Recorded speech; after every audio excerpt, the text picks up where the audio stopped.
जहां जो होता है वो दिखता नहीं और जो दिखता है वो असल में होता नहीं। इसीलिए राजनीति में सुनी सुनाई खबरों का होता है बड़ा असर। संभावना होती है, अटकलें होती हैं, कयास होता है।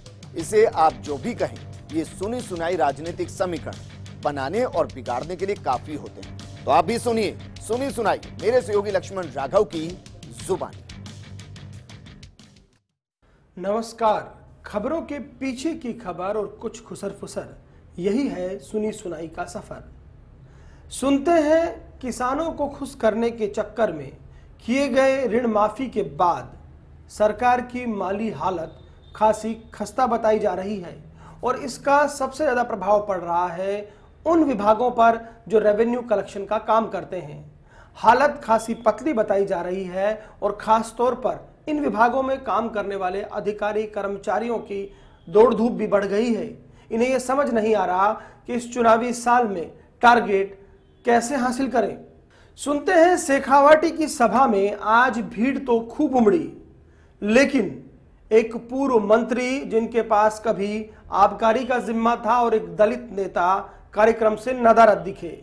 हालांकि कहा जा रहा है कि निजी व्यस्तताओं के चलते ऐसा हुआ, लेकिन लगता है कि दोनों ही नेता मंत्रिमंडल को लेकर अभी भी खुश नहीं हैं और अपनी नाराजगी जाहिर करने का कोई भी मौका छोड़ नहीं रहे। एक और दिलचस्प वाकया शेखावाटी की सभा में हुआ।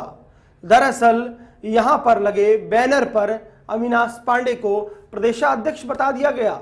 हालांकि बाद में आयोजकों ने अपनी भूल सुधारी और प्रदेशाध्यक्ष पर व्हाइट कागज चिपका दिया।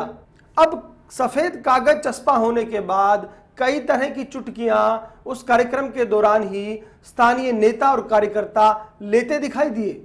सुनते हैं कि मुखिया के पुत्र इस बार दिल्ली जाने की तैयारी में हैं। अब ये पिता की सियासत कहिएगा या पुत्र के प्रति प्यार, उनके लिए कई संसदीय सीटों से आमंत्रण आए हैं। जिला कांग्रेस कमेटियों ने प्रस्ताव भेजे हैं, लेकिन तय करना है जादूगर को कि आखिर अपने साहबजादे को कहां से लड़वाएंगे। लेकिन चर्चा इस बात को लेकर ज्यादा है कि संभवतः साहबजादे को भी जोधपुर संभाग से ही किसी सीट पर प्रत्याशी बनाया जाएगा। हालांकि जादूगर ये कहने से भी सभाओं में नहीं चूक रहे हैं कि टिकट देना या न देना पार्टी का